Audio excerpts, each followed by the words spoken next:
Vikings fans, I am so sorry. I am so sorry that you've had to witness this version of the Minnesota Vikings. You don't deserve this. I don't deserve this. I've been a lifelong Vikings fan, and this is easily my least favorite team to watch. And let me just say something. It's not because of the players.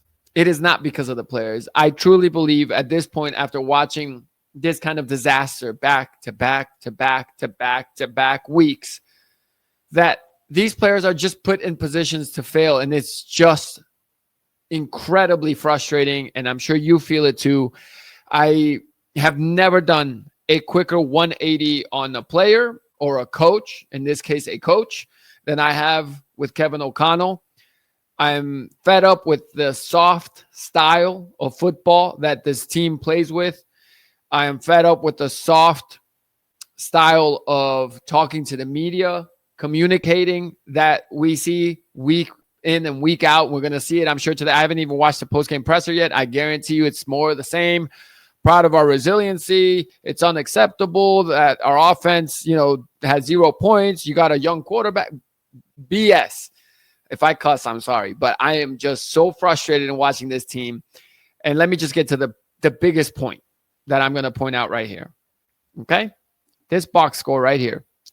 Max Brosmer started this game. He is an undrafted rookie out of the University of Minnesota. Undrafted rookie going up in Seattle against a top 5 defense in the NFL. 19 for 30. 30. 3-0. Steph Curry, 30 passes to 6 runs for Jordan Mason, 6 runs for Aaron Jones. You can count the 3 runs for Xavier Scott, but those were in garbage time where you're just trying to kill clock to get you out of this nightmare of a game. Okay? Your top 2 running backs had 12 rushing attempts combined, while your undrafted rookie quarterback threw 30 passes. Okay? And on the other side, don't worry. I know what you're going to say, but you're going to think probably, the Seahawks were winning by so much, they don't need to throw. Sam Darnold went 14 for 26 passes. Their top 2 running backs, 27 combined runs. And even that, I don't understand how they passed the ball so much, because they were rolling, to be honest. So I do agree with that sentiment. But at halftime, okay? At halftime, where you can, instead of saying Seattle was up with so much, this is just at halftime. The game was still reachable, you could say. It was 10-0. And really, it was 3-0 at one point, and it's a 4th and 1, and you decide to pass with your undrafted rookie quarterback. Put him in a bad position where he gets blitzed. The play's not there, so a bad play call because it didn't win. The play call did not win. The the Seahawks covered it up. So, of course, the undrafted rookie quarterback is going to try to make a play and make a very boneheaded play, no doubt. That was very stupid of Max Brosmer. But you're putting him in a position to fail. My guy, take the points. It's 3-0. Tie the game. Tie the game. Your defense has been playing great. Your defense has been forcing turnovers, at least one, finally, sacking Darnold. What are we doing? And you call a pass play on 4th and 1 in the red zone.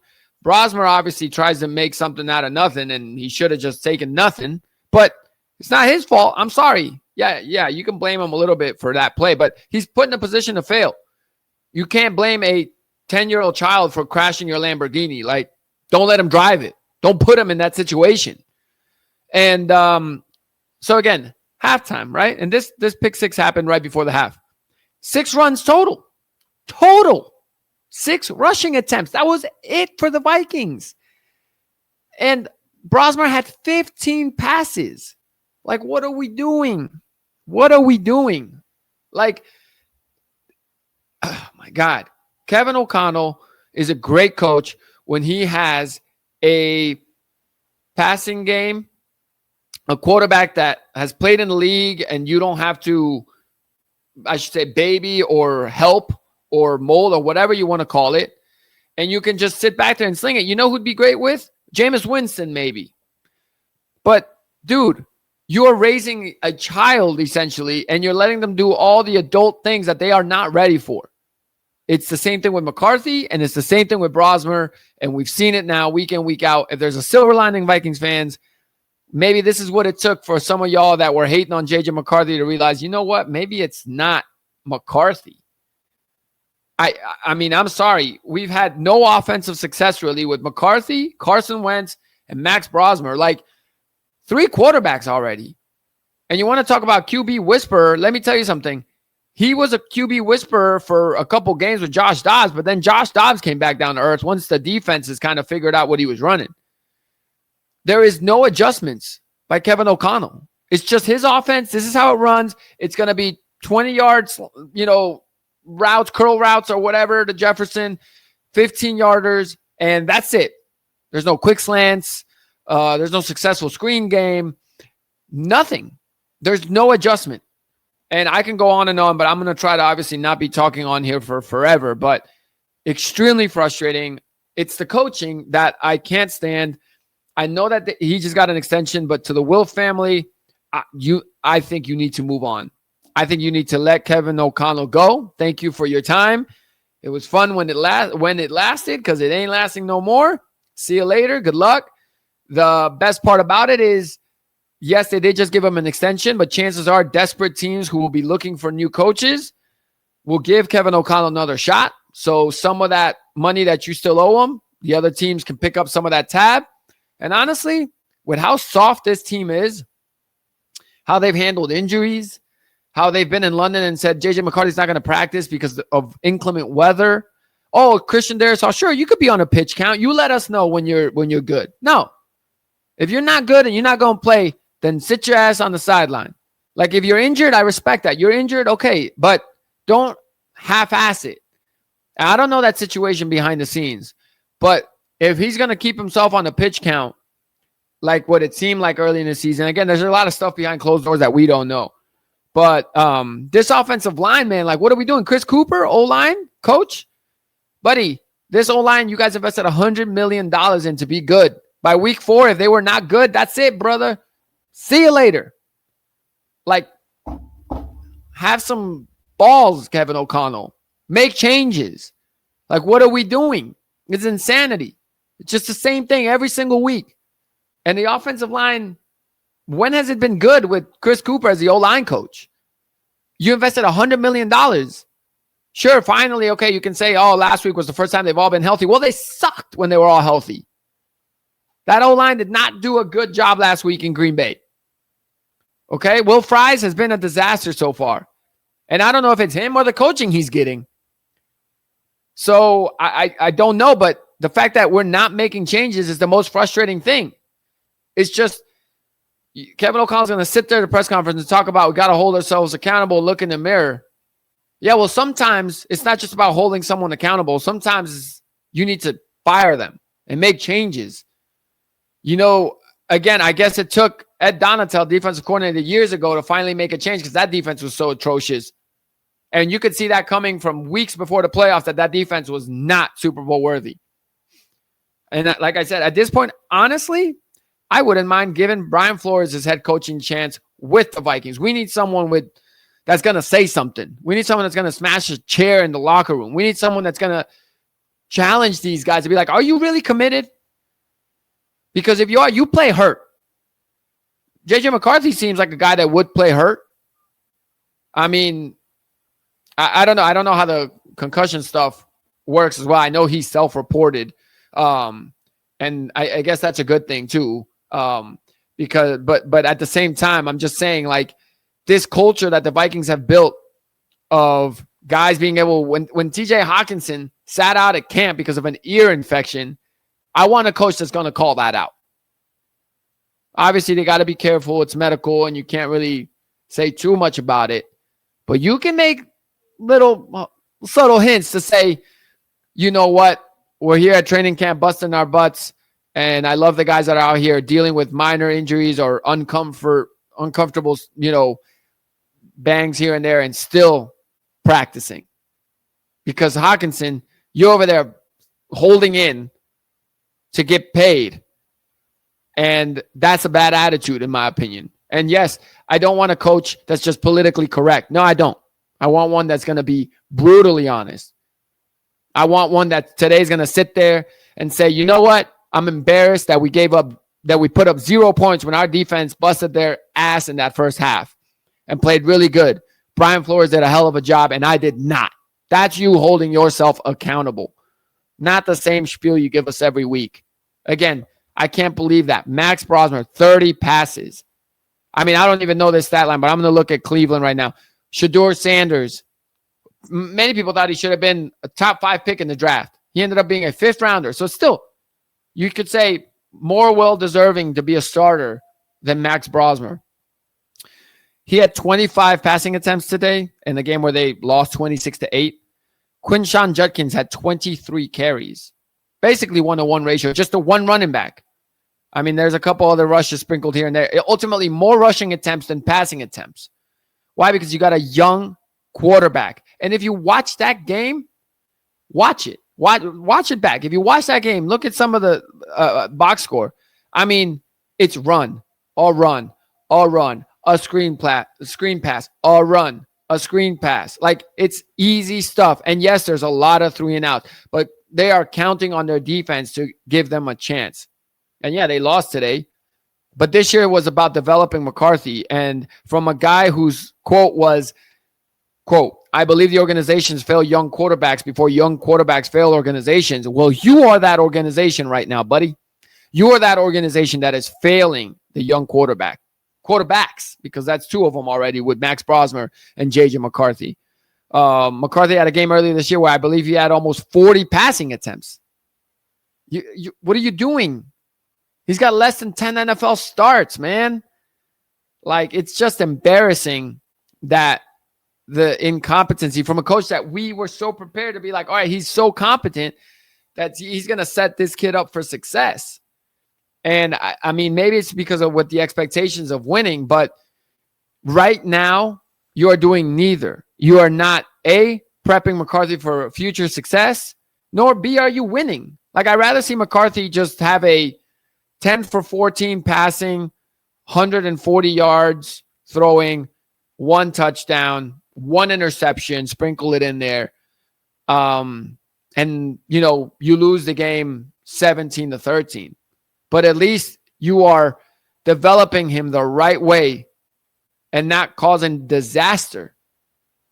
I mean, that's 2 times that there's been a 4th and 1, and you've chosen not to run the football where, mind you, you have had success on short yardage 4th and 1s when running the football. You've decided to pass it, and both of them have resulted in interceptions. One by J.J. McCarthy against Baltimore, and today we saw what Brosmer did. I mean, blame the quarterbacks, that's fine, because those are their mistakes. But at the same time, you are putting them in positions to fail. If you're teaching a young kid to drive, you don't just say, get in the car, let's hit the highway. That's not how it works. So this was the last thing I expected at the start of the season, was for O'Connell to give the keys to McCarthy and say, yeah, I'm going to load it up. You're going to get the nice car, and we're going to take it on the highway where you got to go 70 miles an hour. Oh, and then when we should start merging carefully to prepare for the exit, I'm going to wait till the last minute and just tell you, take this exit. And now you're going to get in a car accident and you're going to look like a crappy driver. But really, I could have told you 2 miles ago that you were going to have to take an exit in 2 miles. Like, that's just what it seems like I'm watching every single week. And a just soft mentality. And I mean, the mentality is evident in how he talks to the media and how he preps guys for the week, and how he talks about everything behind the scenes, and how he, again, has handled injuries this year. And 2, it's evident on the field, and that's the most important part. On the field, it's evident that they're a soft team. It's 4th and 1. I'm going to pound this rock right up your gut, and we're going to get that first down. No, it's some stupid finesse play. We're going to play action. Like, the defense already knows that. They figured him out. They know he ain't running. They know he's not running. It's very evident by that play, by that pick 6, that Seahawks defense knew, hey, there's a very good chance he's not running this football. So be ready for play action. They were very ready. And you put Brosmer in a bad situation, and that's what you get. Brosmer was not good today. I'm not trying to stick up for Brosmer, but what did you expect from an undrafted guy? But also, you should have had a game plan of, hey, we're going to run the football all day long on these guys. Jordan Mason, you're going to get 20 rushes today. Aaron Jones, you're getting 15 rushes today. And it's going to be that type of game. And if we have to do 3 and outs back to back times, that's what we're doing, because we have an undrafted rookie quarterback playing for his first time ever in Seattle. He's going to have 15 passes max, and we hope he can complete 10 of them. And, that's how it's going to go. But no, instead, we're treating this like it's Matt Stafford again. So again, QB whisperer, whatever you want to call it, I'm done with it. I am so over Kevin O'Connell in this situation. Do I think he's a bad coach in all circumstances? No. Clearly, we've seen him have success.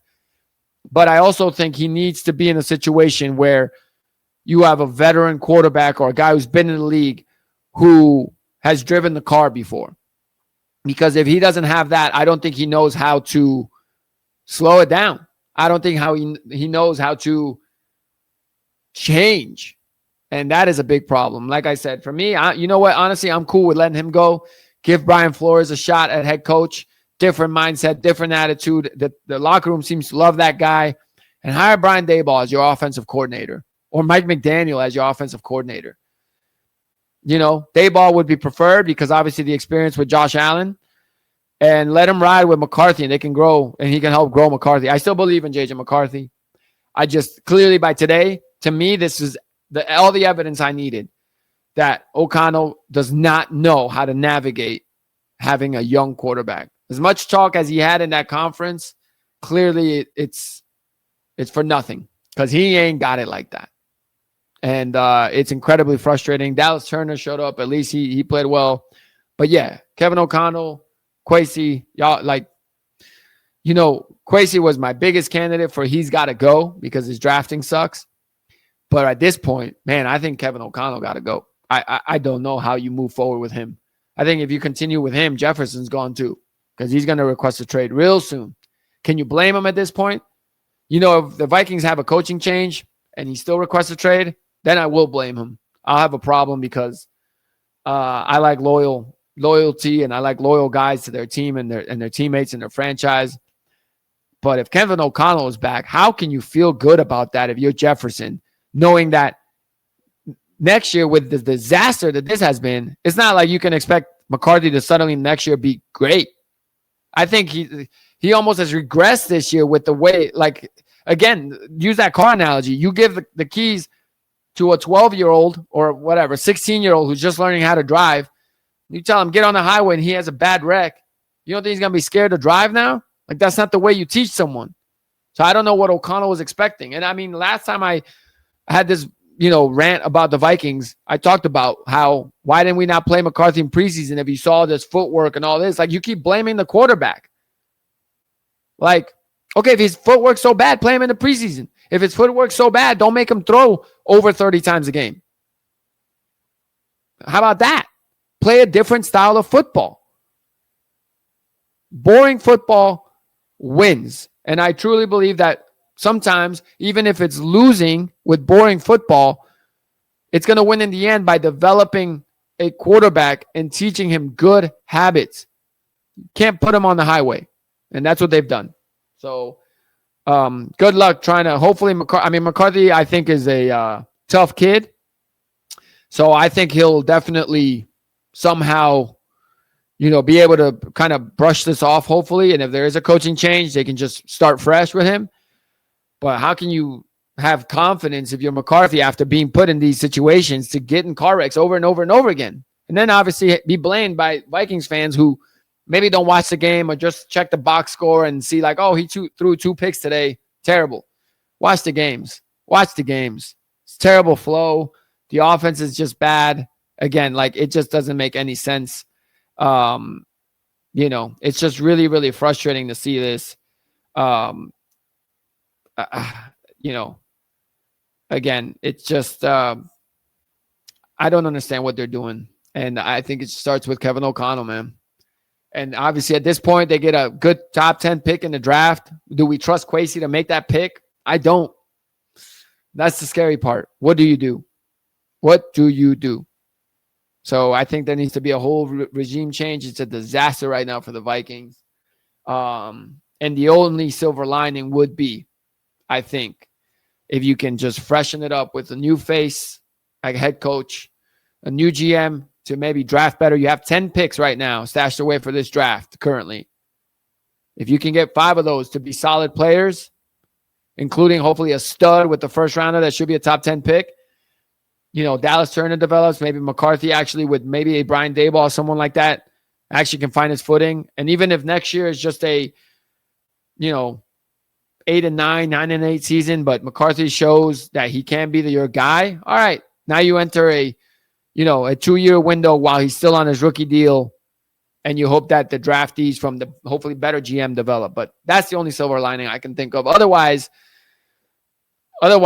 I kind of even do hope for Jefferson's sake he gets traded, because that guy is a hell of a player. And he's sitting out there with freaking, I don't even want to look at what he had today, but he had like 2 targets at halftime, and he ended up the game having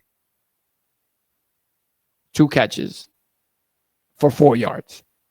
Justin Jefferson. Incredible. All right, y'all.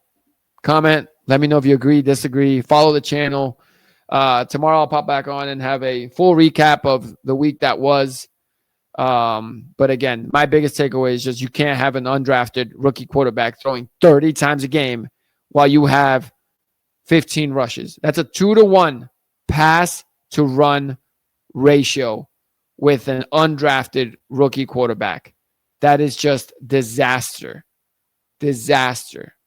Even the Bears, I'm going to look right now, who are playing much better, and Ben Johnson, who I thought was all about, passing and flashy plays and all of this like fancy stuff. Caleb Williams, 36 pass attempts. Kyle Monangai, I think he's a 7th round running back. 22 carries. DeAndre Swift, 18 carries. Another one for DJ Moore, another one for Luther Burden. So that's 42 rushes, 36 passes. That's not counting the 5 scrambles for Caleb Williams.